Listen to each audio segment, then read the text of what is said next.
Hello दोस्तों, क्या हाल चाल। आशा है मस्त होंगे, जबरदस्त होंगे।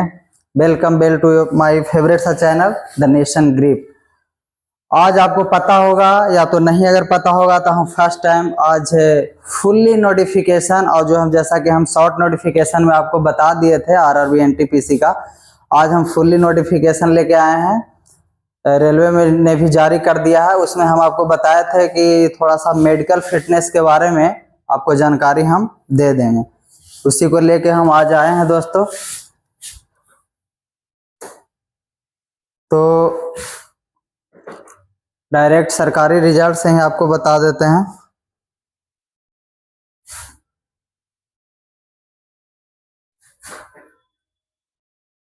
इंटरनेट प्रॉब्लम है दोस्तों, इंटरनेट प्रॉब्लम।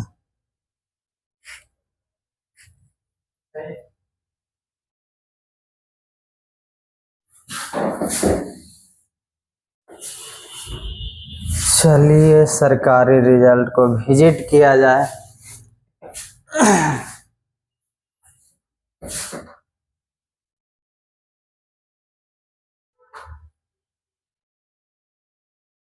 ये RRB NTPC graduate level 2024 online form. आपको पता होगा ग्रेजुएट लेवल का भी नोटिफिकेशन आया है 14 और 21 से आपका अंडर ग्रेजुएट का भी आ जाएगा। क्या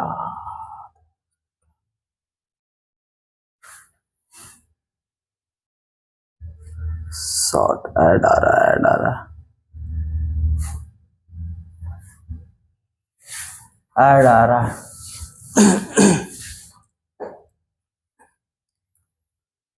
चलिए, तो ये तो सब सारा शॉर्ट नोटिफिकेशन में भी आपको हम बता ही दिए थे। आज 14 सितंबर 2024 12:01 एकदम सुबह सुबह 12:12 से 12:01 जैसे होता है एएम में आपको ये अपडेट कर दिया गया था। शॉर्ट इन्फॉर्मेशन में हमने आपको बता ही दिया था, जैसा कि आप फिर से देख लीजिए। Railway requirement board RRB non technical popular categories NTPC short notification आपको हमने दे दिया था। आज फुल्ली नोटिफिकेशन आ चुका है, रेलवे भर्ती का आगाज हो चुका है। तो नए सपना सजा के इसमें लग जाना है। बस आज लास्ट नोटिफिकेशन इसका है, आज हम भी लास्ट दे रहे हैं। इसके बाद फिर हम लोग अपना लेक्चर स्टार्ट कर देंगे प्लेटफॉर्म पे। बस इसको मेडिकल के बारे में खास करके हमने आपको बोला था पीछे प्रीवियस लेक्चर में कि मेडिकल फिटनेस का जो कलर विजन है, ये सब साइटेडनेस है, आई क्या डिफेक्ट में कितना क्या रहना चाहिए, उसके बारे में खास करके हम लेके आए हैं आज। तो ये सब सारा के सारा वही चीज है।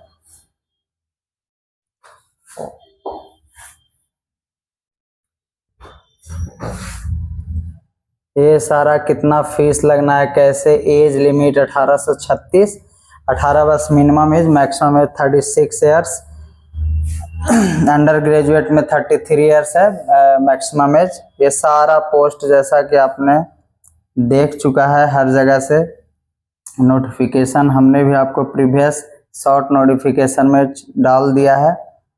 यही सब बारीकी से है, तो देख लीजिए। एडवर्टाइजमेंट नंबर, सीईएन नंबर, सारा चीज।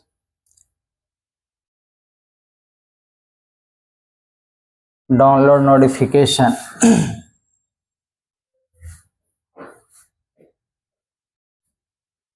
कल तक जब आप खोल रहे होंगे तो देख रहे होंगे कि शॉर्ट नोटिफिकेशन खुल रहा था। आज बिल्कुल नीट एंड क्लीन फुल्ली पूरा के पूरा आज खुल रहा है।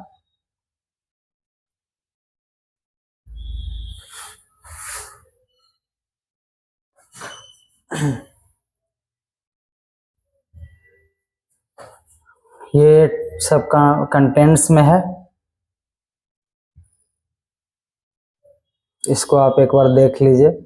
कंटेंट्स के रूप में जिस प्रकार से किसी भी चैप्टर को आप जब स्टार्ट करते हैं तो सबसे पहले कंटेंट्स देखते हैं, तो इसका भी आप कंटेंट्स देख लीजिए।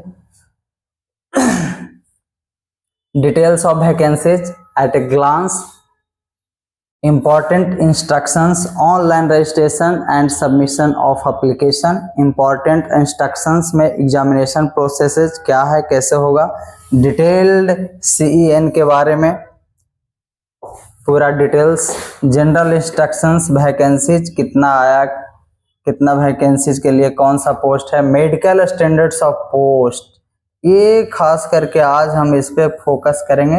वीडियो को ज़्यादा लंबा नहीं करेंगे दोस्तों।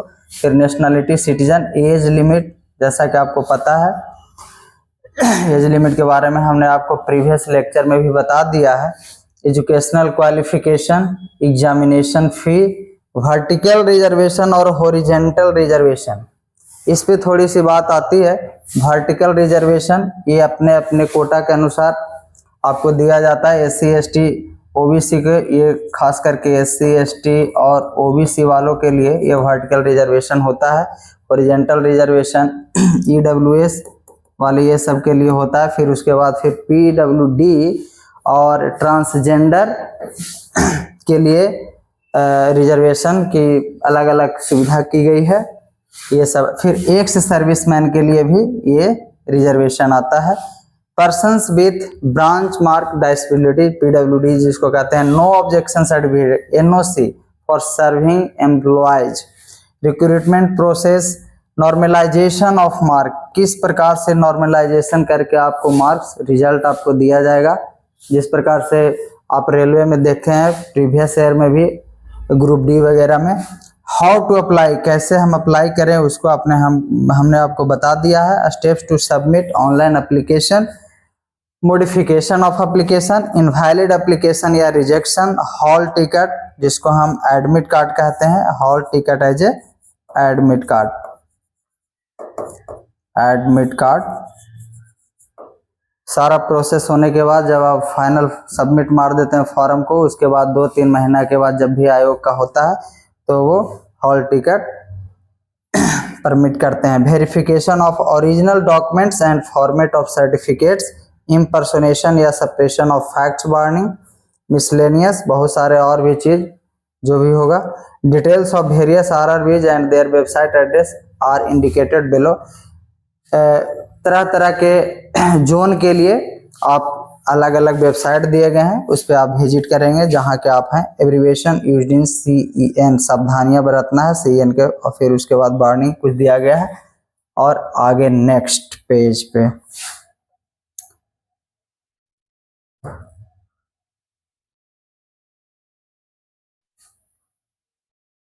ये date of publication RRB website 13/9/2024, opening of online registration application, ये सब। Date for fee payment after closing date, date of modification बिन date for correction in application form with payment of modification fee, details field in create account. जैसा कि हमने आपको बताया था कि अगर आप न्यू हैं तो आप क्रिएट करिए, उसके बाद फॉर्म को आगे बढ़ाइए। अगर आप ऑलरेडी रजिस्टर्ड हैं तो आप डायरेक्ट अपना यूजर ID पासवर्ड डालिए और खोलिए और फॉर्म को प्रोसीड करिए। अब ये मेडिकल स्टैंडर्ड में खास करके ये वाली बात रही, मेडिकल स्टैंडर्ड में कौन से पोस्ट के लिए क्या मेडिकल फैसिलिटी है, ये वाली बात पे आप लोग थोड़ा सा रीड करेंगे अच्छा से। यही खास करके हम लिए आए थे और बाकी तो सब बता ही दिए थे। RRB wise and railway zone wise detail distribution of vacancies given in the annexure B। आप जब नोटिफिकेशन को देखेंगे तो एनेक्चर B में इसके मेडिकल सेट पूरा फिटनेस के बारे में पूरा लिखा हुआ है कि क्या होना चाहिए। सपोज आगे भी है, important instructions, reservation for SC ST OBC non creamy layer EWS PWD XSM यानी कि एक्स सर्विसमैन वालों के लिए ये वाली है। And relaxation in age for various eligible categories will be applicable as per details content in the CEN। ये सब वही है जो शॉर्ट नोटिफिकेशन में था, वही मोबाइल नंबर ये सब के बाद खास करके हम देख लेते हैं मेडिकल फिटनेस के बारे में।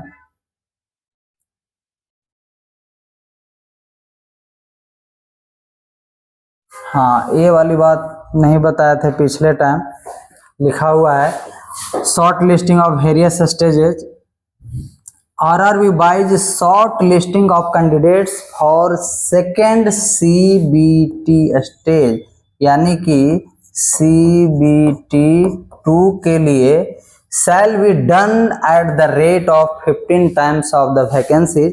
जितने वैकेंसीज निकले हैं दोस्तों, तो सीबीटी फर्स्ट में तो जितने भी यानी कि जितने भी एलिजिबल हैं यानी कि ग्रेजुएशन पास हैं, वो सारे के सारे स्टूडेंट सीबीटी फर्स्ट के लिए अप्लाई तो करेंगे ज़रूर, लेकिन सीबीटी 2 के लिए कितने बच्चे एलिजिबल होंगे अकॉर्डिंग टू आरआरबी कमीशन, वो इन्होंने बताया है कि आरआरबी बाय शॉर्ट लिस्टिंग हम कितने बच्चों को शॉर्ट लिस्ट करेंगे, कितने कैंडिडेट को शॉर्ट लिस्ट करेंगे, जितना वैकेंसीज है, यानी कि 8113 वैकेंसीज अगर है, 8113 अगर टोटल वैकेंसीज है, तो टोटल वैकेंसीज का 15 टाइम्स यानी कि मल्टीप्लाई में 15 कर दीजिए, जितना आएगा 8113 का 15 टाइम्स जितना भी आएगा उतना बच्चे को वो शॉर्ट लिस्ट करेगा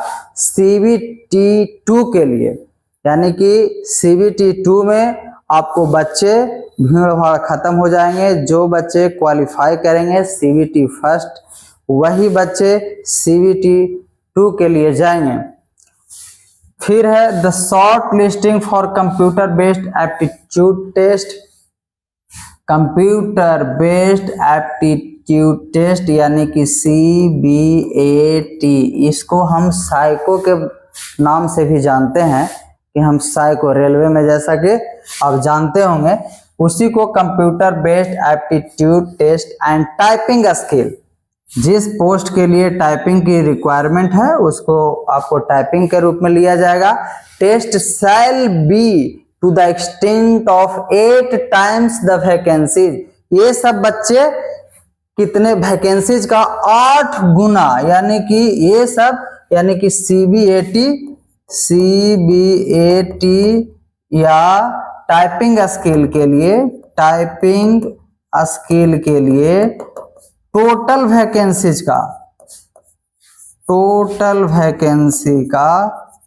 वैकेंसी गुने 8 बराबर ये दिस, टोटल वैकेंसी का 8 गुना बच्चा ये आपको CBAT और टाइपिंग स्किल के लिए चुने जाएंगे। 8 times the vacancies may increase या डिक्रीज, इसमें ये भी लिख दिया है मे इंक्रीज, चाहे तो बढ़ा सकता है या घटा सकता है as per the requirement of railway administration.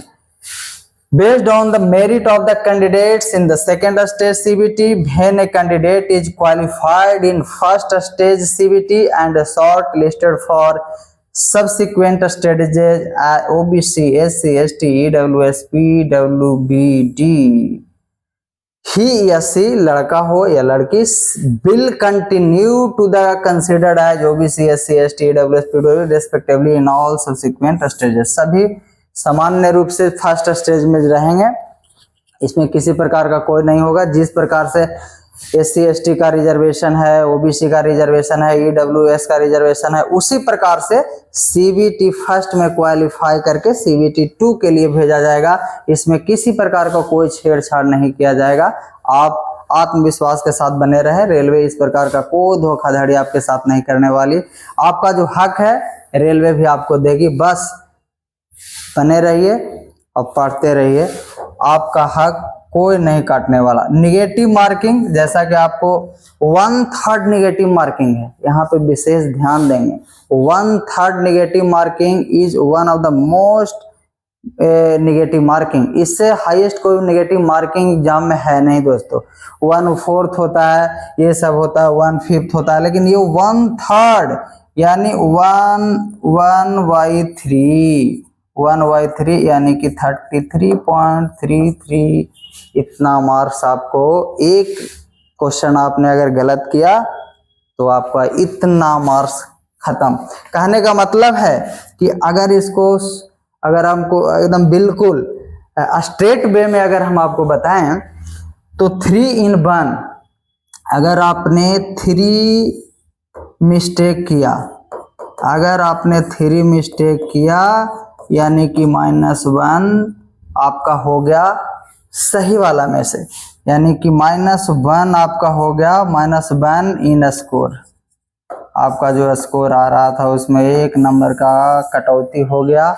आप एक क्वेश्चन सही बनाए थे, 3 गो आपने गलत मार दिया, वो भी सब बेकार। तो आप इस पे ध्यान बहुत देंगे। जैसा कि आपको हमने बता ही दिया था कि CBT फर्स्ट में 30, 30 और 40, यानी कि 30, 30 एंड 40, जनरल अवेयरनेस 40, 30 और 30, यानी टोटल मिला के 100 क्वेश्चन इन 90 मिनट। और CBT 2 के लिए 120 क्वेश्चन इन 90 मिनट आपको हमने बता दिया था। फिर ये लिख रहा है सेंट्रलाइज एम्प्लॉयमेंट नोटिस, ये सब नोटिस की बात है। ये सब दर्शाता है कि आप किसी भी प्रकार के जॉब रैकेट्स वाले लोगों से बच के रहें। हमेशा ये नोटिस को सर्च करें कि कहीं हमको कोई जो जॉब रैकेट्स वाले हैं ये कहीं तो हमको गलबला नहीं रहे हैं ना, मिसअंडरस्टैंडिंग करके ये नहीं हो रहा है कि नहीं भाई ये फॉर्म भरो, तुम डॉक्यूमेंट्स अपना दे दो, तरह तरह के ये सब फ्रॉड से आप बचने के लिए बार बार रेलवे आपको प्रिकॉशन बरतने को कहता है। तो इस पर आप ध्यान देंगे। उसके बाद डिटेल्स CEN के बारे में आप देख लीजिए। ये सब जागरूकता है दोस्तों, जागरूक होइए तभी तो आप किसी भी लक्ष्य का पीछा करेंगे। जब तक आप जागरूक नहीं होंगे तो किसी लक्ष्य का पीछा करेंगे तो कैसे करेंगे। आपका अपना लक्ष्य नहीं पता है तो ऐसे सब लक्ष्य को अपने जेहन में, अपने दिमाग में डालने के लिए इतना डिटेल्स देते हैं आयोग। जनरल इंस्ट्रक्शंस में है admission to all stages of requirement process shall be purely provisional subject to the candidate satisfying the prescribed eligibility condition. Mere issue of e-call letter to the candidates will not imply that their candidature has been finally accepted by the RRB। किसी प्रकार का e-call के माध्यम से आपको नहीं बुलाया जाएगा। Candidates will not be imply that their candidature has been finally accepted by the RRB। RRB conduct verification of eligibility conditions with reference to original documents only after the candidates have qualified in all the stages examinations and shortlisted। अगर आप CBT first, CBT 2 ये सारे stages को अगर आप final कर दिए हैं तो आपको लास्ट में ओरिजिनल डॉक्यूमेंट वेरिफिकेशन के लिए आपको आयोग बुलाएगी। ओरिजिनल डॉक्यूमेंट RRB में रिजेक्ट द कैंडिडेचर, इसमें भी रिजेक्ट कर सकता है तो any applicant to any stage of requirement process in case of the candidate is found to be not fulfilling the required criteria. अगर किसी प्रकार का क्राइटेरिया को अगर फुलफिल नहीं करोगे तो सारा चीज पार करने के बाद, CBT फर्स्ट, CBT 2 सारा पार करने के बाद भी आपको लिख रहा है कि हम रिजेक्ट कर सकते हैं। इसलिए अपना डॉक्यूमेंटेशन में सारा चीज, किसी भी प्रकार, पहला नंबर तो किसी भी तरह का कोई छुपाइए मत। जैसा कि हमने आपको बताया था, आयोग को बिल्कुल मत छुपाइए। अगर आपको न्यू नाम भी चेंज करना है उसमें भी ऑप्शन है कि आपका नया नाम क्या है, हमारा न्यू नेम क्या है, तो आपको इसके बीच में जो टाइम मिला है उसमें आप चेंज कराइए। अन्यथा सारा चीज पार करने के बाद भी आप फाइनल डेस्टिनेशन तक नहीं पहुंचेंगे, सारा टाइम आपका वेस्टेज हो जाएगा। And if appointed such a candidate is liable to be removed from his service summarily. अगर किसी प्रकार का क्राइटेरिया फुलफिल नहीं किए और अपॉइंटेड भी अगर आप हो गए फिर भी आपको हटा दिया जाएगा। अगर किसी भी प्रकार का अगर फॉल्ट आप में पाया गया तो आप मान लिया जाए कि आयोग की किसी तरह से आप धोखाधड़ी करके घुस भी गए, हल्का फल्का आँख धूल झोंक के अगर आप किसी तरह निकल गए, तो अगर आप पोस्टेड भी हो गए फिर भी सीधा लिख रहा है इफ अपॉइंटेड, अगर आप पोस्टेड हो गए सच ए कैंडिडेट, इस प्रकार के कैंडिडेट को लायबल टू बी रिमूव्ड, निकाल देने योग्य होंगे, liable from service समरली। Before applying की बात बोल रहा है, the post against this notification candidates should satisfy themselves that they fulfill all the eligibility norms including age, educational qualification and medical standard. Candidates should ensure that they have as on the closing date of online registration, that is 13/10/2024, 13/10/2024 को close कर दिया जाएगा.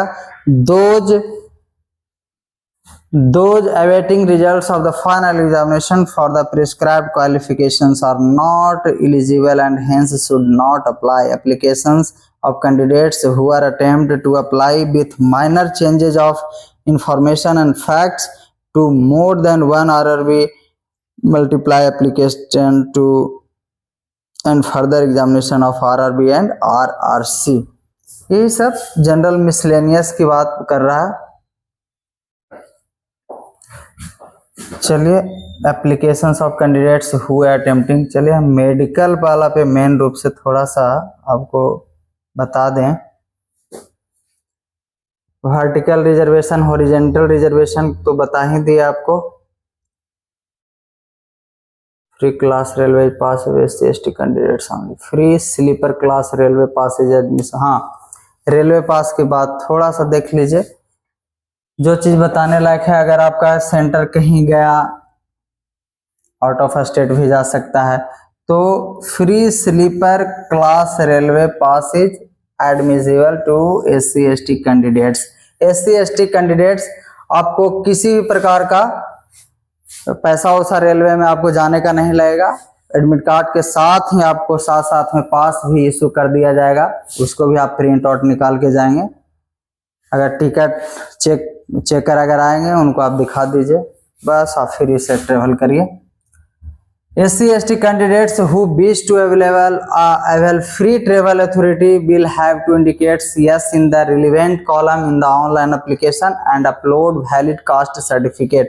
हाँ, अपना caste certificate जरूर upload करेंगे SC ST वाले लोग.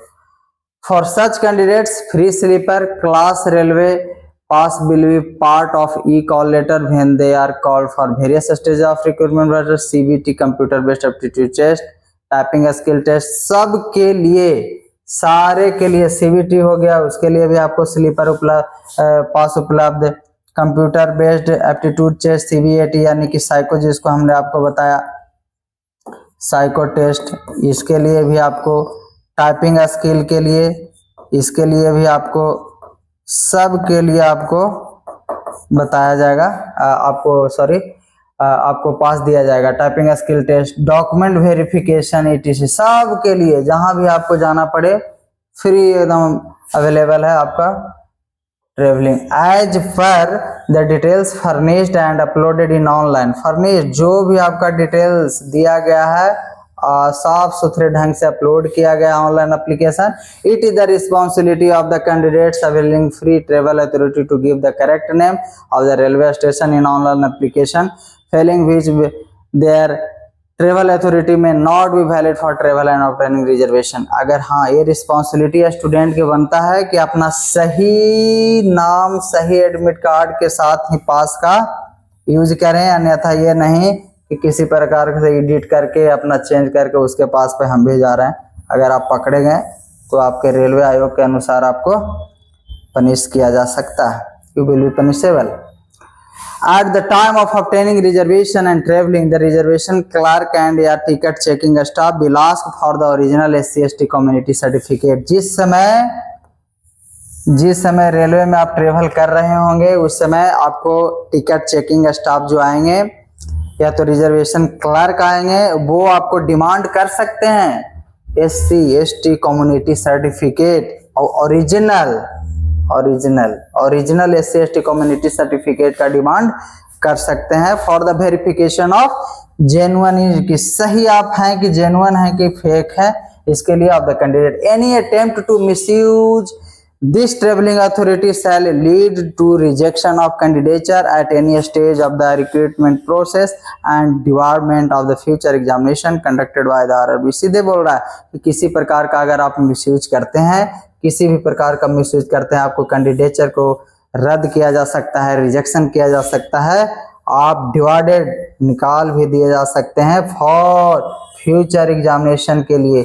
भविष्य में रेलवे का किसी भी प्रकार का कोई एग्जामिनेशन के लिए आप निकाले जा सकते हैं। अगर आप किसी भी प्रकार का मिसयूज करते हैं, किसी भी प्रकार का अगर बार्गेनिंग करते हैं, तो आप आरआरबी या आरआरसीएस के आयोग से निकाले जा सकते हैं।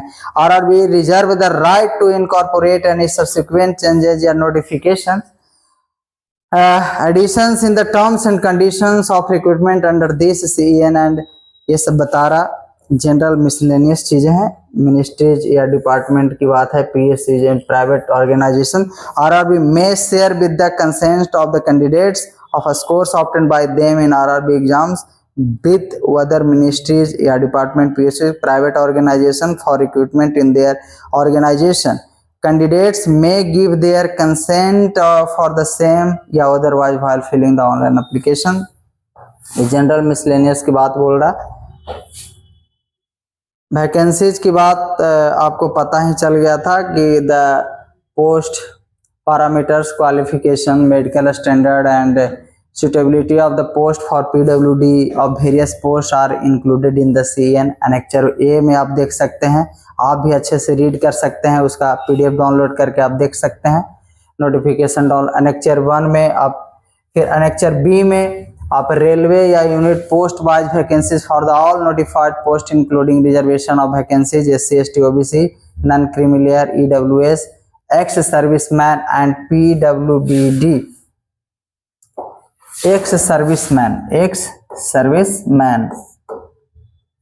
यानी कि जो पहले से कहीं ना कहीं सर्विस कर रहे थे, उसके लिए serviceman, ex serviceman and PWD and are the annexure B में ही कैंडिडेट्स में please note that the this vacancies में इंक्रीज या डिक्रीज, बढ़ भी सकता है ये वैकेंसीज अभी भी और घट भी सकता है as per the requirement of railway administration.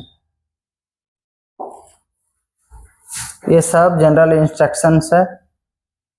General employment notice, ये मेडिकल स्टैंडर्ड, यहाँ पे बात आती है। मैं खास करके आप लोग ये देखिएगा थोड़ा, और खास करके कुछ ज़्यादा नहीं था, मेरा मकसद था कि आज का वीडियो में मेडिकल्स के बारे में उस दिन थोड़ा सा हमने आपको बता दिया था कि कैटेगरीज वाइज हम आपको मेडिकल्स के बारे में बताएंगे।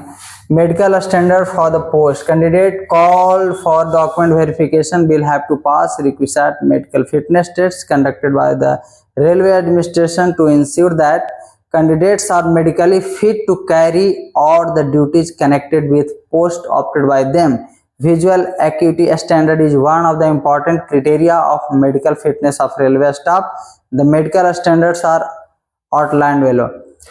Medical standards ये A2 टाइप में कौन कौन सा मेडिकल स्टैंडर्ड होगा तो आप फिट पाए जाएंगे, एलिजिबल होंगे।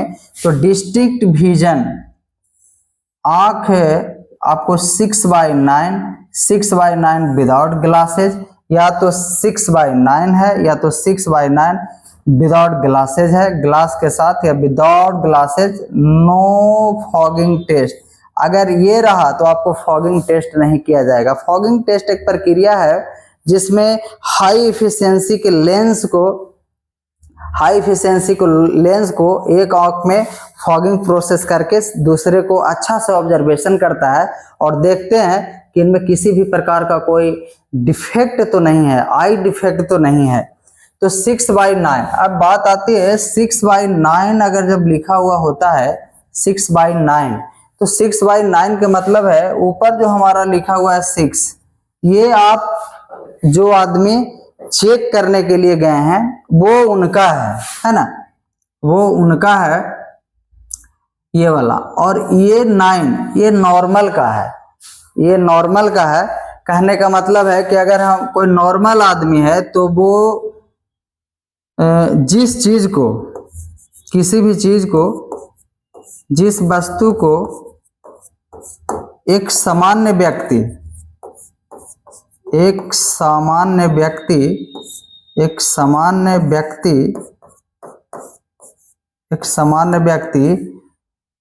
9 मीटर दूरी से देख सकता है, 9 मीटर दूरी से देख सकता है, देख सकता है, वही वस्तु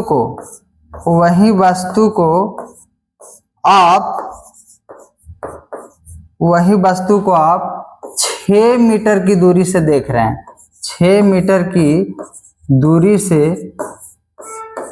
से आप देख पाते हैं, आप देख पाते हैं। कहने का मतलब है अतः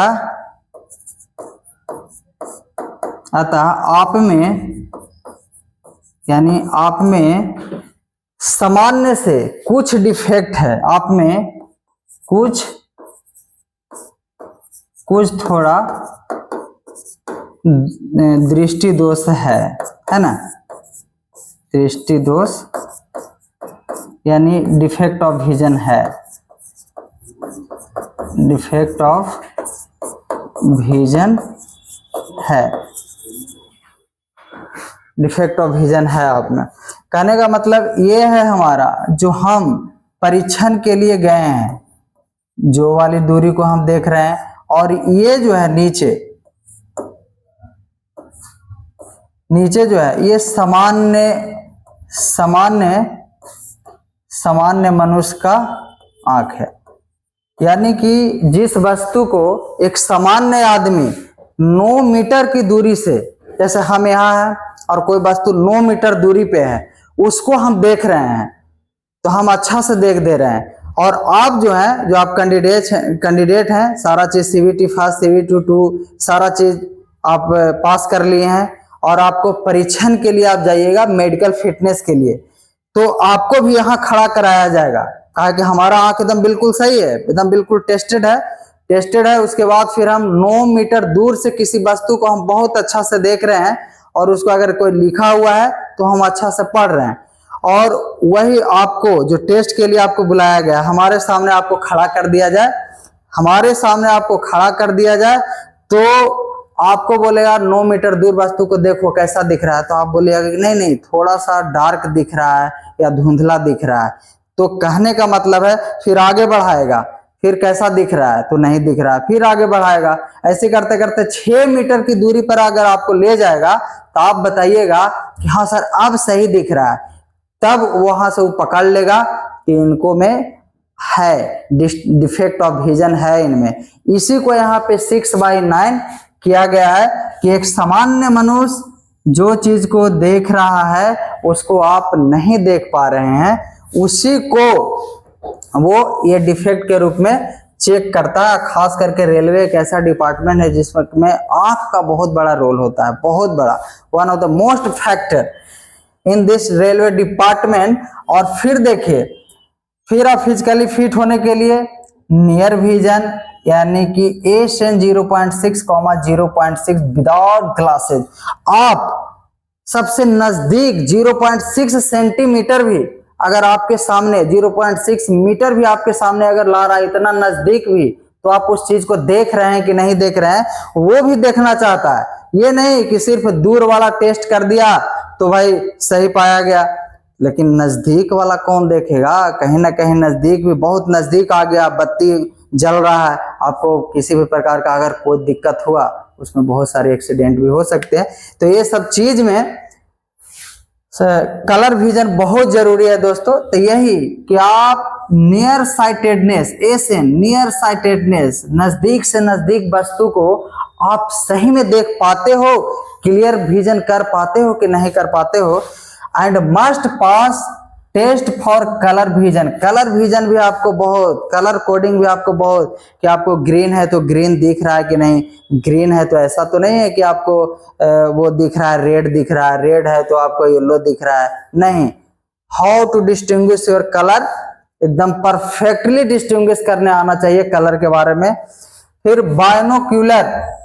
बाइनोक्यूलर विजन। बाइनोक्यूलर विजन के मतलब है दोस्तों कि अगर आप 3D कोई वस्तु रखा हुआ है, 3D कोई वस्तु रखा हुआ है, उसको आप दोनों दोनों आंखों से बिल्कुल एक फोकस पर चीजों को ले जा रहे हैं कि नहीं ले जा रहे हैं।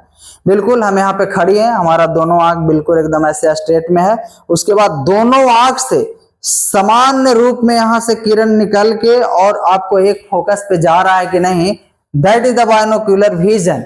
नाइट विजन आपको पता ही चल गया होगा, एंड मायोपिक विजन निकट दृष्टि दोष। निकट की वस्तुओं को तो आप देख रहे हो सही सही, लेकिन दूर की वस्तुओं को आप नहीं देख रहे हो। This is also a defect of eye. तो मायोपिक विजन को भी वो बहुत अच्छे से टेस्टेड करते हैं दोस्तों, जैसे फॉगिंग टेस्ट से। फॉगिंग टेस्ट एक टेस्ट है जिसमें हाई इफिशिएंसी के लेंसेज को इंसर्ट करके आपको एक आंखों को बहुत अच्छे से ऑब्जर्वेशन करते हैं, दूरबीन के द्वारा ऑब्जर्वेशन करता है, तब जाकर के किसी भी प्रकार का अगर डिफेक्ट होता है तो उनको पता चलता है। तो उस प्रकार से सर्जरी या और कोई रिक्वायरमेंट करते हैं। अगर नहीं ज्यादा अगर कुछ आप डिफेक्ट हैं तो वहां से आप कैंसिल कर दिए जाएंगे, डिवाइडेड कर दिए जाएंगे। सारा चीज होने के बाद भी आपका मेडिकल फिटनेस में नहीं हुआ, उसी को बोलते हैं कि हमने मेडिकल में फिट नहीं किया। क्या करिएगा, वैसा ऐसा रूल है और जरूरी भी है। ये 3 वाले के लिए फिट का फिजिकल फिट कैसे होना है, डिस्टिंक्ट विजन 6/9 ये तो with glasses, power of lenses. यहाँ देखिए विदाउट ग्लासेज भी, यहाँ पे A2 वाले के लिए 6/9 विदाउट ग्लासेज भी था, नो फॉगिंग टेस्ट। लेकिन इसमें देखिए 6/9 विद या विदाउट ग्लास के साथ भी, यानी कि चश्मा आप लगा के भी 6/9 हो जाइए और नहीं भी लगा के आप 6/9 हो जाइए। Power of lenses not to exceed 2D। अगर आप किसी भी प्रकार का क्या जरूरत के अनुसार अगर आप चश्मा लगाए हुए हैं, क्योंकि यहाँ लिखा हुआ है विद या विदाउट ग्लासेज, तो लेंस का जो इफिशियंसी होता है that is the power of lens is measured in dioptre, जिसको हम डायोप्टर में नापते हैं, वो एक्सीड करना चाहिए कम से कम 2D, यानी कि 2 डायोप्टर से ज्यादा नहीं होना चाहिए। ये नहीं कि बहुत ज्यादा लगा दिए तो फिर आपको कैंसिल कर दिया जाएगा। नियर विजन में फिर देखिए इसमें भी ए से नियर ऑफ साइटेडनेस 0.6, विद या without glasses, and must pass test for colour vision. Colour vision तो हर पोस्ट के लिए, हर कैटेगरी, चाहे तो आपका A2, A3, B2, C2 कोई भी रहे, आपको कलर विजन से तो गुजरना ही पड़ेगा, बाइनोक्यूलर विजन से भी गुजरना पड़ेगा। Night vision and myopic vision जो ऊपर था सब के सब, इसमें सिर्फ एक चेंजेज क्या, A3 वाले के लिए एक चेंजेज कि 6/9 तुम्हारा आंख होना चाहिए विद या विदाउट ग्लासेज, चश्मा ना या तो चश्मा लगा के भी आपका 6/9 का होना चाहिए।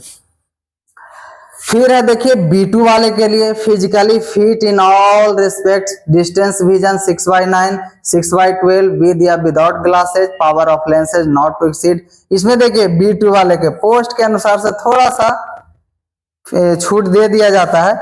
इसमें देखिए 6/12 करने का मतलब है दोस्तों, जैसा कि हमने आपको बताया था, स्टैंडर्ड फॉर्म आप मान लीजिए ये वाला जो चीज है जिसमें हम मेजरेबल पर्सन का है, मेजरेबल पर्सन जो यानी कि हम चेकअप कराने जा रहे हैं, हम एग्जाम पास कर लिए हैं और हम जा रहे हैं मेडिकल में, तब जाकर के ऊपर वाला ये जो है ना, ये नॉर्मल पर्सन का है, इसमें किसी भी प्रकार का कोई डिफेक्ट नहीं है। तो बस, और इसको अब कंपेयर कर दीजिए देखने से कि अगर कोई वस्तु, अगर कोई सामान्य आदमी जिसका किसी भी प्रकार का कोई दोष नहीं है, वो 12 मीटर दूरी खड़ा होकर किसी भी चीज को अगर देख रहा है, तो हम 6 मीटर में जाकर के देख रहे हैं, यानी कि उससे हमको बिल्कुल आधा दूरी जाना पड़ रहा है, तब जाकर के कोई भी चीज हम देख रहे हैं। बताइए कितना ज्यादा डिफेक्ट है, यानी कि आपका 2 गुना आंख खराब है। 6/12 का मतलब है कि आप आधी आंख खराब है आपका। फिर भी इसमें देखिए B2 वाले पोस्ट के लिए आपको एलिजिबल किया है। 6/9 या आपको चाहिए तो बहुत अच्छा, 6/9 है तो बहुत अच्छा, बल्ले बल्ले। 6/12 है तो विथ या विदाउट ग्लासेज, पावर आगे इसमें पावर ऑफ लेंस भी ज्यादा रहेगा, चलेगा। 4D तक और मोटा लेंस भी लगाए हुए हैं, फिर भी चलेगा। चलो आ जाओ भाई। अब C2 वाले के लिए देख लीजिए, physically fit in all respects. ये सब जैसा कि फिजिकली फिट कब होइएगा, ये टोटल रेस्पेक्ट्स में, टोटल जब फुलफिल करिएगा तो यही लिख रहा है सब में, physically fit in all respects, physically fit in all respects, all respects, this is that physically fit in all respects. Distant vision 6/12, nil with या विदाउट ग्लासेज, कोई भी नील विद या विदाउट ग्लासेज कुछ भी आ सकता है। नियर विजन में SN 0.6 combined with या विदाउट ग्लासेज, वेयर रीडिंग या क्लोज वर्क इज रिक्वायर्ड।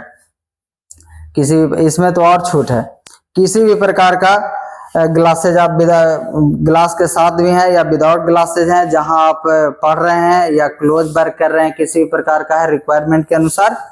तो ये खास करके आपका मेडिकल स्टैंडर्ड्स के लिए हुआ। हम खास करके इसी के लिए आए थे, medical standards for the post. लेकिन जब हम आए हैं तो सिर्फ क्यों इसके लिए आए हैं, और भी देख लें एक झलक सारा चीज कि क्या है।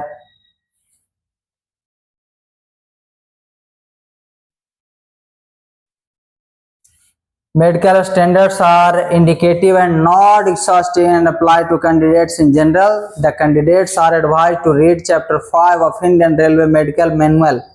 आपको बता रहा है कि अगर आप ज़्यादा जानकारी लेना चाहते हैं मेडिकल के बारे में तो द कैंडिडेट्स आर एडवाइज दिया जाता है कैंडिडेट्स को कि रेलवे मैनुअल का बुक है,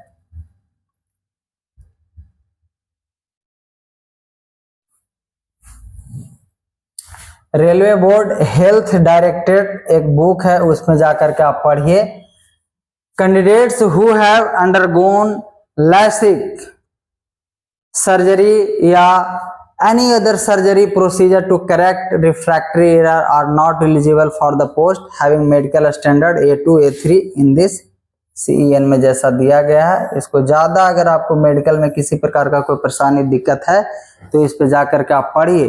candidates who have undergone LASIK surgery या any other surgery procedure to correct refractory error are eligible for the post having medical standard B2 C2 as per conditions mentioned in railway board letter 2022 H/5/1 NER या deviate dated 25/8/2022 place at annexure. ये इतना जब ये requirement आया था जिस समय 2022 में, उस समय जितना भी स्टैंडर्ड फॉर्म में आपको मेडिकल्स के बारे में बताया गया है वही आज तक भी फॉलो हो रहा है। विशेष अगर कुछ है आपको किसी प्रकार का दिक्कत तो जा करके ये एनेक्चर को पढ़िए, यही बता रहा है। एनेक्चर 8 में आपको सारा मेंशन है। Different medical standards shall apply to ex serviceman as detailed in para. अगर एक्स सर्विसमैन आप हैं तो पैरा 534 का Indian railway medicals manual volume 1 को आप रीड करिए। May be access eight www.indianrailways.government.in या railway board uploads course manual MMV ऐसा करके वेबसाइट है, उस पर ज्यादा विशेष आप जानकारी ले सकते हैं। मोर डिटेल्स के लिए आप विजिट कर सकते हैं। Medical standard for PWBD I detailed in para 511 का 7 ऑफ इंडियन रेलवे मेडिकल। अगर PWBD का कैंडिडेट्स हैं तो मेडिकल स्टैंडर्ड फॉर्म को अगर देखना चाहते हैं तो पैरा 511 साथ में इसका बिल्कुल डिटेल्स डिस्कशन है, आप वहां जाके देख सकते हैं। Candidates are advised to ensure that they are eligible as per the medical standards for the post opted by them. In case of failure of the candidate to pass the prescribed medical fitness for the opted post, he will not be considered suitable for implement for the post and alternate appointment will be provided. National, अब सारा medicals के बारे में हमको जानकारी मिल गया दोस्तों। अब नेशनलिटी के बारे में नेशनलिटी तो जैसा आप जानते ही हैं, a candidate must be either of a citizen of India या ए सब्जेक्ट ऑफ नेपाल या ए सब्जेक्ट ऑफ भूटान या a Taiwan refugee who came over to India में आया है बिफोर द 1 जनवरी 1962। ये सब रूल्स है, कहीं का भी है अगर सिटीजन अगर 1962 में आ गया है और परमानेंटली इंटेंशन से, ये नहीं कि घुसपैठ करने के बहाने से, नहीं, परमानेंटली इंटेंशन के व्यू से अगर 1 जनवरी 1962 को परमानेंटली सेटलिंग यहाँ रहने के अगर इंटेंशन से आ गया है तो आप you are eligible for this all types of forms. A persons of India origin who has migrated from Pakistan, Burma, Sri Lanka, East Africa, countries of Kenya, Uganda, the United Republic of Tanzania, Zambia, Malaysia, Ethiopia and Vietnam with the intentions of permanently settling in India. वही बता रहा है कि अगर कहीं का भी हो, कोई देश का हो, अगर परमानेंटली सेटलिंग के इंटेंशन से आप आए हैं तो आप इंडिया के समझिए नागरिकता हासिल आप कर लिए, आप यहाँ के सारे चीज करने के लिए तैयार हैं, आप इंडियन मैन अब हो गए। Provided that a candidate belonging to categories B C D and E above shall be a person in whose favour a certificate of eligibility has been issued by the government of India.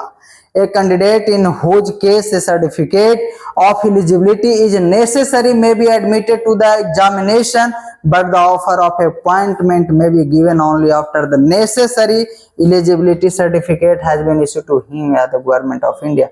कह रहा है कि a candidate in whose case a certificate of eligibility is necessary may be admitted to the examination, but the offer of appointment may be given only after the necessary eligibility of certificate has been। किसी भी प्रकार का अगर जरूरत पड़े उसके बाद भी आपको सर्टिफिकेट मांग सकता है, कोई जरूरी नहीं है कि आप सर्टिफिकेट एकदम मांगना ही उसको जरूरी है, बाद में भी मांग सकता है। तो नेक्स्ट स्लाइड की ओर बढ़ते हैं। एज लिमिट जैसा कि आपको हमने शॉर्ट लिस्टेड नोटिफिकेशन में बता दिया।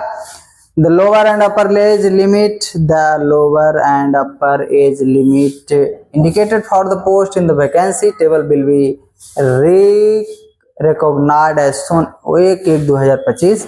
स्टैंडर्ड टाइम ये आपको दे दिया गया है, स्टैंडर्ड टाइम के अनुसार आपका मिनिमम एज हो जाना चाहिए 18 और मैक्सिमम एज हो जाना चाहिए 36। This is the maximum age and this is the minimum age. As per the rules of renowned as on 1/1/2025. Notes the date of birth limit for SC, ST and OBC, non-creamy layer, NCL, non-creamy layer given in this table includes community age relaxation, candidates belonging to community या categories in the table of para. किसी प्रकार का कोई category के अनुसार से आप relaxation देख रहे हैं, पैरा में भी दिया गया, आप अच्छे से रीड कर लें। Shall be eligible for the age relaxation as applicable. However, the relaxation in upper age limit maximum per age for the following categories communities is given and indicated। ये सब उसके बाद एज रिलैक्सेशन के बारे में आपका हो ही गया। आप डिटेल्स भी देख सकते हैं, शॉर्ट लिस्टेड में तो नहीं दिया था, सीधे लिख दिया था कि as per the rules of RRB commission. इस बार लिख दिया है कि OBC non creamy layer NCL के लिए एज रिलैक्सेशन 3 इयर्स, वाह। एससी एसटी के लिए 5 इयर्स, खुशखबरी 5 इयर्स का age relaxation. Ex serviceman candidates who have put in more than 6 months service after attestation, अगर 6 मंथ से ज्यादा अगर आप सर्विस कर दिए हैं कहीं भी तो आप एक्स सर्विसमैन के कैटेगरी में आ गए। तो आप सब जितने भी एक्स सर्विसमैन का आपको बेनिफिट मिल रहा है सब आप ले सकते हैं। यूआर और ईडब्ल्यूएस वाले को 3 साल after deductions of length of service from age, OBC और नॉन क्रीमी लेयर वाले को 6 ईयर्स का, SC/ST वाले को 8 साल के लिए रिलैक्सेशन आपको मिल जाएगा। PWBD, जिसमें PWBD के अंतर्गत UR और EWS के 10 साल का, PWBD OBC के लिए 13 साल का, PWBD SC/ST का 15 साल का age relaxation. Candidates who are serving group C and yes while group D railway staff with minimum 3 years service as well as substitutes with minimum 3 years services in continuous या in broken spells in railway। SC/ST के लिए 45 years of age। Candidate who are serving group C, अगर group C आप किए हैं, erstwhile आप group D staff थे, railway staff, with minimum 3 years of service, अगर आप 3 साल तक आप सर्विस किए हैं, as well as substitutes with minimum 3 years service in continuous या in broken spells in railway, अगर 3 साल या 3 साल से ज़्यादा आप सर्विस कर चुके हैं, उसके बाद बेल सब्स्टिट्यूट्स आप हुए हैं, तो आपको 45 ईयर्स ऑफ एज तक के आपको रिलैक्सेशन है।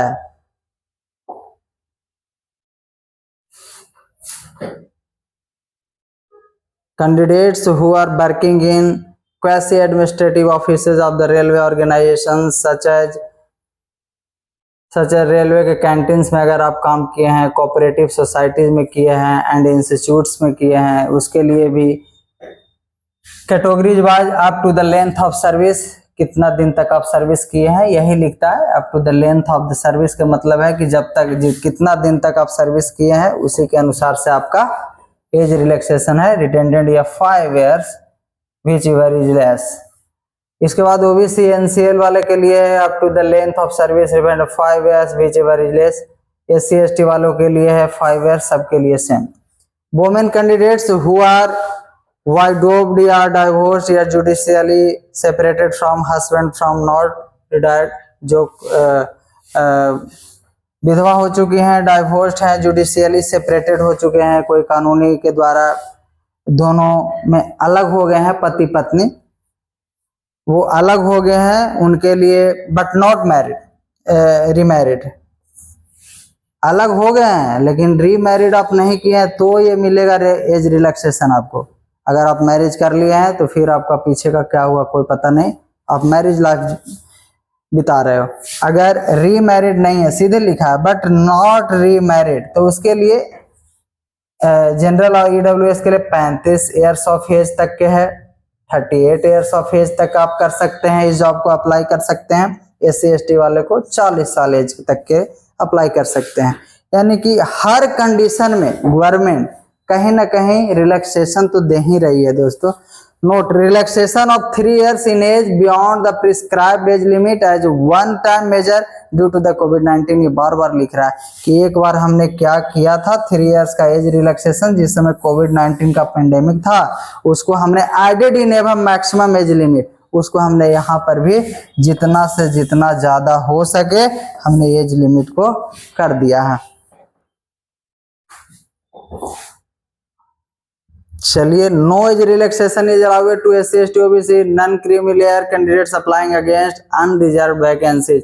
अनरिजर्व्ड वैकेंसीज के अंतर्गत आप अगर अप्लाई नहीं करते हैं तो आपको एज रिलैक्सेशन नहीं मिलेगा, रिजर्व में आपको करना है ना। सीधे लिखा है no age relaxation is allowed to SC/ST OBC या non creamy layer candidates applying against. अगर आप अगेंस्ट में जा करके, अगर आप अनरिजर्व्ड वैकेंसीज के अगेंस्ट में जा करके फॉर्म को अप्लाई किए तो आपको कोई रिलैक्सेशन नहीं, कोई रिलैक्सेशन नहीं। PWBD candidate applying against UR vacancies will be allowed age relaxation applicable for, ये सब PWD वाले के लिए है। If a candidate is eligible for relaxation of age on more than one ground, he or she would be accorded to highest of the age relaxation for which is eligible। सही बात है, जैसा कि ऊपर हमने बताया वही सब चीज लिख रहा है। Candidate should not the date of birth field in this application should be same as recorded in the matriculation. अगर आप नहीं दिए हैं मैट्रिकुलेशन के अनुसार तो क्लास या an equivalent certificate, no subsequent request for the change will be consider. आपको चेंज करने का कोई मौका नहीं मिलेगा, आप डिवाइडेड कर दिए जाएंगे, कैंसिल कर दिए जाएंगे, रिजेक्ट कर दिए जाएंगे। एजुकेशनल क्वालिफिकेशन सब आपको पता ही है, एजुकेशनल क्वालिफिकेशन की तो बात ही नहीं, सब पता है। CEN वे तो बता ही दिए थे कि अगर आप 500 रुपया दे रहे हैं, अगर CBT फर्स्ट अगर आप एग्जाम दे दिए तो 400 रिफंड कर दिया जाएगा, वही वाला चीज है। और इकोनॉमिकल वीकर सेक्शन फी 250 रुपया रिफंडेड कर दिया जाएगा। मोड्स ऑफ पेमेंट फी आपका है ही सब। क्लोजिंग डेट आपका 15/10/2024। Economically backward class candidates are those whose annual family income is less than 50,000। इसको थोड़ा सा देख लीजिए, आपको बता दें। Economically backward class candidates are those whose, जिसका वैसे कैंडिडेट जिसका फैमिली इनकम 50,000 से कम है, such candidates should have a valid income certificate. Income certificate लाइए, इनकम सर्टिफिकेट दीजिए on the date of application in the prescribe format या on the letter head of the issuing authority of this effect. या तो आप बना के दीजिए income certificate, नहीं तो इशूइंग अथॉरिटी ऑफिसर के लेटर हेड पे, ये लिख रहा है इस पर, लेटर हेड पे आप सर्टिफाइड करके भी तत्काल में दे सकते हैं। अगर आपका किसी कारणवश या तो रिजेक्ट हो गया, एक बार आप अप्लाई किए इनकम सर्टिफिकेट, तो अब टाइम भी कम है, तो उस अवस्था में इशूइंग अथॉरिटी से लेटर हेड पे आप जाकर के उसको अपलोड कर सकते हैं। Application and the submit the same at the time of document verification, failing which ever candidature will be rejected. जिस समय आपका वेरिफिकेशन होगा उस समय ये सारा चीज लेके जाना है इनकम सर्टिफिकेट। अगर नहीं है तो फिर लेटर हेड पे इशूइंग अथॉरिटी से करके जाना है। EBC and EWS are distinct categories and EBC should not be confused with the OBC। ये सीधे लिख रहा है कि EBC और EWS दोनों अलग अलग कैटेगरीज है। EBC वाले को EWS देख के कंफ्यूज नहीं होना चाहिए, लिख रहा है EBC should not be confused, नहीं होना चाहिए विथ OBC, OBC से भी कंफ्यूज नहीं होना चाहिए, सब अलग अलग चीज है। EBC candidates should aware, EBC candidate ध्यान देंगे कि they are entitled only fee concession and not to job reservation. Not to job reservation सीधा लिख दिया। EBC वाले ये खुश मत होना, पैसा जरूरी कम ले रहा है आप लोगों से, लेकिन किसी भी प्रकार का लिख रहा है कि नॉट द जॉब रिजर्वेशन, किसी प्रकार का कोई छूट जॉब रिजर्वेशन में नहीं दे रहा है, लिख रहा है यहाँ। पढ़ लीजिएगा इसको ध्यान से, ऐसा मत सोचिएगा कि वो लड़का तो OBC वाला है, पढ़ने दो उसको, हमको तो कम में भी हो जाएगा, ऐसा नहीं है।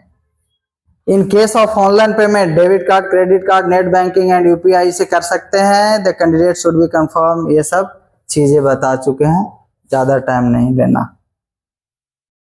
उसके बाद आपको बता दिए वर्टिकल रिजर्वेशन क्या होता है। देखिए एक झलक और, vertical reservation and horizontal reservation, ये देखिए बहुत इंटरेस्टेड चीज है। Vertical reservation, this CEN provides, ये एडवर्टाइजमेंट के थ्रू ये प्रोवाइड्स किया था। Vertical reservation for scheduled caste SC, scheduled tribe ST, whether backward classes OBC, non creamy layer and economically weaker section whichever applicable and admissible and as communicated by the identing railways या production units under extant rules are mentioned in the vacancy table। कहने का मतलब है कि ये that is flexible है, ये reservation flexible है, अपना आयोग अपने अनुसार से बदलते भी रहेगी, इसमें आप लोगों को कोई दिक्कत नहीं होना चाहिए। हॉरिजॉन्टल रिजर्वेशन भी है EWS वालों के लिए, EWS वीकर सेक्शन वालों के लिए। Candidates who are not covered under the scheme of reservation for SC ST OBC NCL whose family gross annual income is below 8 lakh rupees are identified, ये आपको आइडेंटिफाई करना पड़ेगा। Annual income is less than, या तो बेलो, बेलो का मतलब less than 8 lakh, 8 lakh से कम आपका फैमिली इनकम रहना चाहिए, ये बता रहा है। The income shall also include income from all sources, सभी स्रोतों से लेके जितने भी सोर्सेज आपके हैं सारे सोर्सेज से मिला के 8 लाख से नीचे आपका रहना चाहिए। That is salary, agriculture, business, profession, ये सारे चीज जो आप करते हैं सारे मिला के। For the financial year prior to the year of application also candidates whose family owns या possess any of the following family income. फिर इसमें कुछ क्राइटेरिया दिया है। 5 acres of agricultural land and above, residential flat of 1000 square feet and above, residential plot of 100 square yards and above in notified municipals, residential plot of 200 square yards and above in areas other than the notified. The property held by a family, the property held by a family in different locations या different places या cities would be clubbed while applying the land या property holder test to determine EWS status. EWS status के अनुसार आपका संपत्ति check भी किया जा सकता है अगर आपने फेक डिटर्मिनेशन दिया तो। The term family for this purpose will include the person who seeks benefit of reservation, parents and siblings below to the age of 18 years as also his या हर स्पाउसेज एंड चिल्ड्रन, आपके बच्चे below the age of 18 साल के होने चाहिए।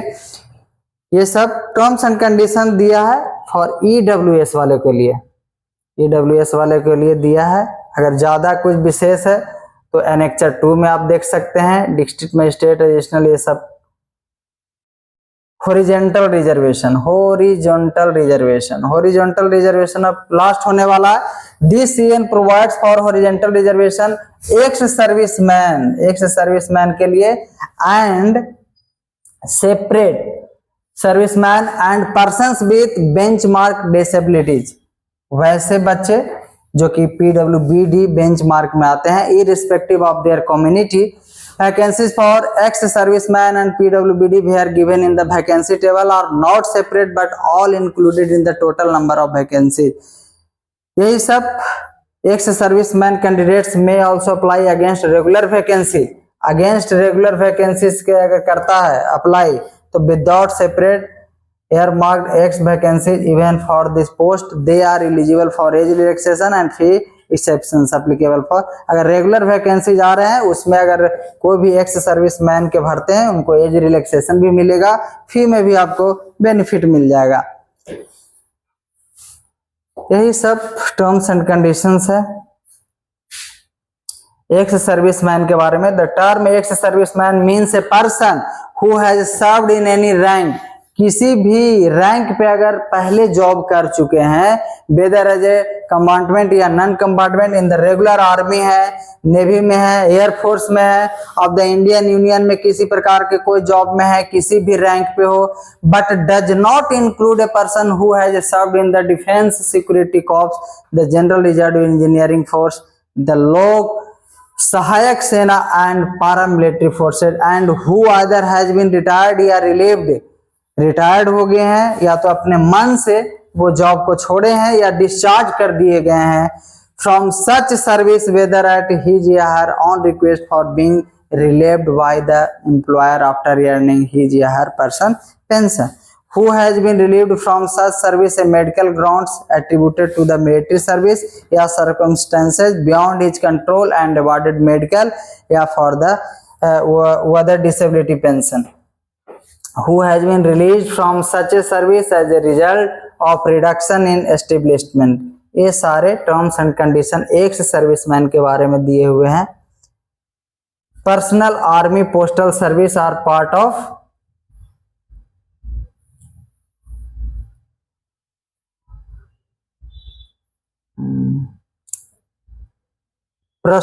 personnel who bear a deputation in army postal service for more than 6 months, 6 months से अगर ज्यादा है तो 14 अप्रैल 1947 या guarantee award winners of the armed forces including personal है।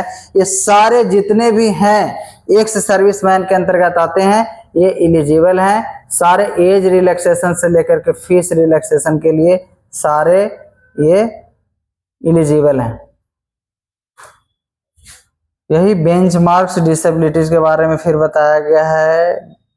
Definition of specified disabilities, locomotor disability है, लेप्रोसी कोड पर्सन्स है, loss of sensation in hands, कोई हैंड से हो गए हैं, मैनिफेस्ट डेमोट्री है, एक्सट्रीम फिजिकल डोमिनिटी है, बहुत ज़्यादा फिजिकल डिस्टर्बेंस हो गया है, सेरिब्रल पॉल्सी है, उनका सेरिब्रल डॉर्फिनिज्म है, सुनाई कम दे रहा है, या तो डोफ्रेनिज्म है, मस्कुलर डिस्ट्रॉफी हो गया है।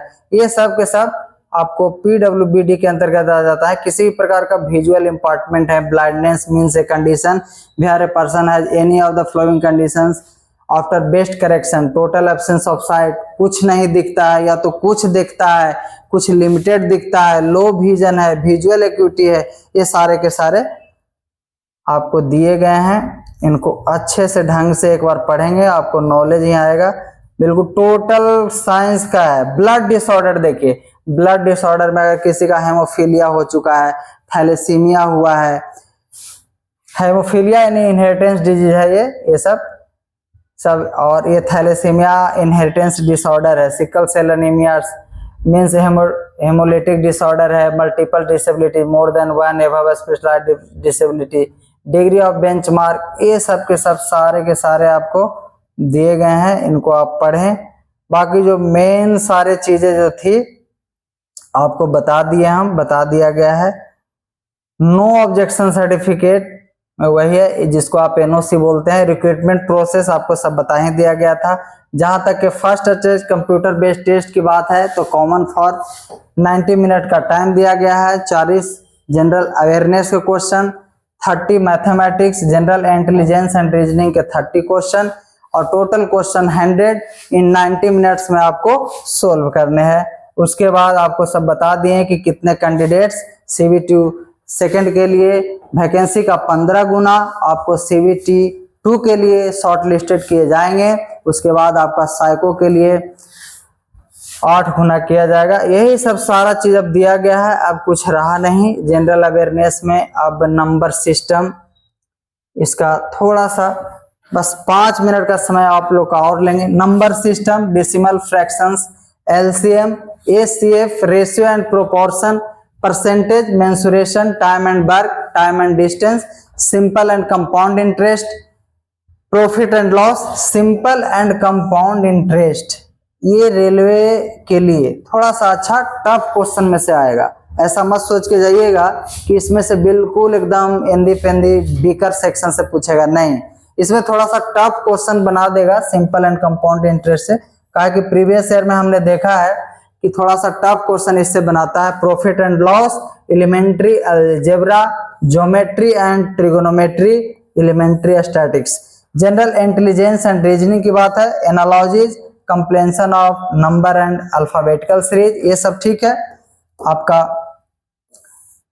कोडिंग एंड डिकोडिंग सबके लिए सेम ही रहेगा। मैथमेटिकल्स ऑपरेशन सही, similarities in differences, relationship, analytical reasoning, syllogism, jumbling, Venn diagrams and Venn diagrams में क्वेश्चन आपको थोड़ा सा क्रिटिकल पूछेगा।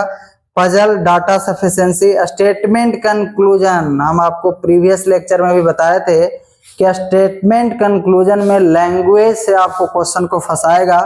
Statement courses of action, decision and making, maps, interpretations of graphs etc। आप जनरल अवेयरनेस में आ जाइए। जनरल अवेयरनेस के अंतर्गत इसमें आपको जीके भी पूछ देगा, जिसको जनरल नॉलेज, इसको आप GS जनरल साइंस, और इसमें सारा चीज मिला करके यानी कि मिसलेनियस के रूप में कहिए तो आपको पूछेगा।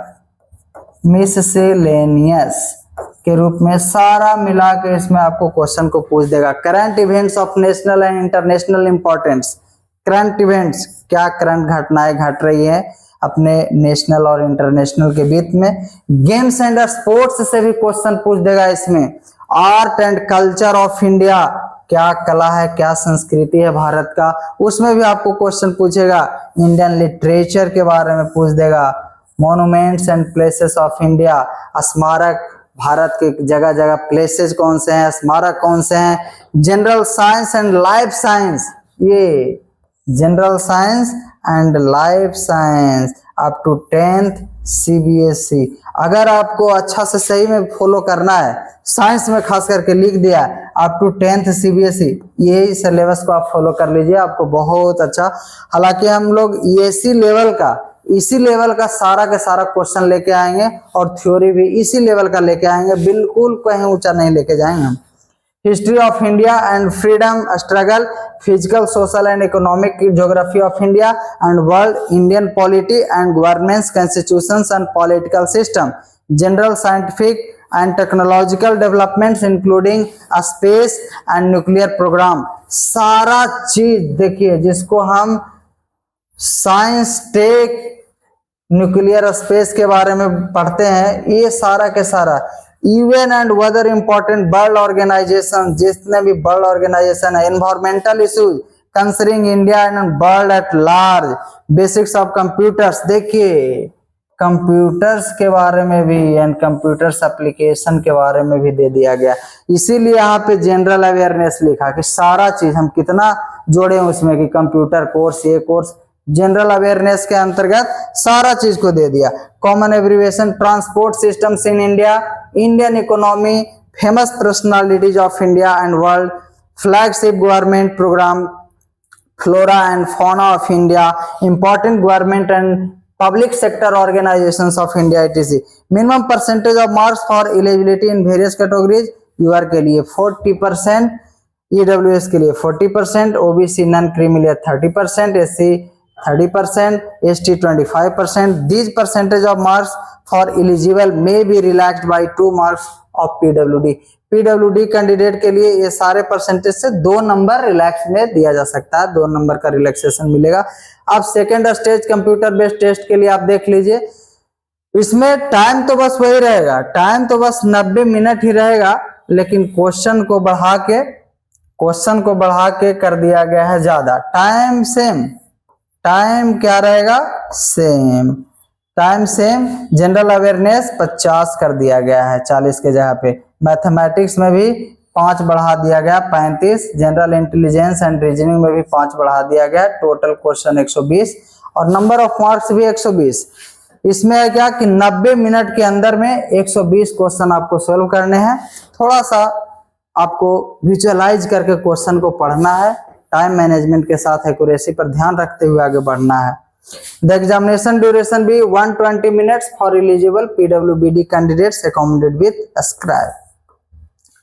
The section wise distribution given in the above table is only indicated and there may be some variations in the actual questions paper. There will be negative marking, 1/3 marks shall be deducted for each wrong answer. Each wrong answer, प्रत्येक गलत question के लिए हमने आपको बताया 1/3 question 1/3 negative marking है, और 1/3 negative marking सबसे मैक्सिमम नेगेटिव मार्किंग होता है 33.33 मार्क्स आपको डिडक्ट कर लिए जाएंगे for each wrong answer. The questions will be of objective type with multiple MCQ questions रहेगा। Type is MCQ type, exam type आपका क्या रहेगा, MCQs। Mathematics, number system, decimal, fractions, LCM, HCF, ratio and proportions, percentage, mensuration, time and work, time and distance, simple compound interest, profit and loss, elementary algebra, geometry and trigonometry, elementary statics etc। General intelligence में फिर आ जाइए, analogies, completion of number and alphabetical series, coding and decoding, mathematical operations, similarities and differences, relationships, analytical reasoning, syllogism, jumbling, Venn diagrams, puzzle, data sufficiency, statement conclusion, सब same के same. Syllabus में किसी प्रकार का कोई चेंजिंग नहीं, question में थोड़ा सा वेटेज को बढ़ा सकता है, बस 2-4% वेटेज को बढ़ाएगा बस। सबसे बड़ा तो वो कर दिया चेंजिंग ना, 90 मिनट में जहां CBT फर्स्ट में था 90 मिनट में 100 क्वेश्चन, और इसमें कर दिया CBT 2 में कर दिया 120 क्वेश्चन इन 90 मिनट। यहीं पे वो गेम को चेंज कर दिया बस मेंस के रूप में। फिर जनरल अवेयरनेस में वो सारे चीज, current events of national and international important games, sports, art and culture, same, ये भी सारा eligibility same. Computer based aptitude test CBAT will be conducted after qualify the. अब देखिए CBAT, इसको आप साइको रेलवे के रूप में आप जानते हैं, साइको के रूप में। CBAT computer based aptitude test will be conducted after qualify the. जब आप CBT 2 आप पास कर लीजिएगा तो आपको बुलाया जाएगा। Who have opted for a station master? Only for candidates who have opted for a station master. Station master के लिए आपको ऑप्टेड होंगे। CBT 2 पास करने के बाद CBAT आपको क्वालिफाई करना पड़ेगा। Qualifying marks, the candidate need to secure minimum T score of 22 marks in each of the test batteries to qualify. This is applicable to all candidates irrespective of community या category, that is irrespective of SC ST. A score is permissible candidates equal to 8 times the number of vacancies of a station masters. 8 times of number of vacancy of station master, SM जितना station master का vacancy दिया गया है, यानी कि graduate level में जितना station master का वैकेंसी है उसका 8 गुना आपको परमिसिबल है। अनेक्चर 6 में इसका ज्यादा चीज देख सकते हैं। अनेक्चर 6 में टाइपिंग स्किल टेस्ट होगा, फिर टाइपिंग स्किल टेस्ट टाइपिस्ट के लिए, फिर document verification based on the performance of candidates in the examination, candidates equal to the number of vacancies will be called for document verification. अपने criteria के अनुसार document verification के लिए बच्चों को बुलाएंगे। उसके बाद फिर आपको, ये तो आपको हम शॉर्ट नोटिफिकेशन में भी बता दिए थे कि लेवल 7 CPC के अनुसार इसका क्या होगा, typing skill test, CBAT, document verification, फिर normalisation. Short listing of candidates for various stages shall be based on the normalised marks obtained by them whichever CBT is conducted in multiple sessions for the same syllabus. How to apply, ये सारा चीज आपको जानकारी हमने बता दिया था। फिर फोटो को JPEG, सारा चीज प्रीवियस वाला चीज है, सारा प्रीवियस चीज है। बाकी खत्म होने वाला है अब आपका टाइम, बहुत ज्यादा वीडियो अब लंबा बनने वाला है दोस्तों। अब सारा चीज जो काम की जो चीजें जितने भी थी सारा चीज हमने आपको बता दिया। अब सारा चीज जो शॉर्ट लिस्टेड में हम आपको बताए थे वही चीज है, स्कैनिंग डॉक्यूमेंट्स ये वगैरह वगैरह, और किसी भी प्रकार का कोई अब इसमें बचा नहीं। हॉल टिकट फिर एडमिट कार्ड आएगा जिसके बारे में बता रहा है।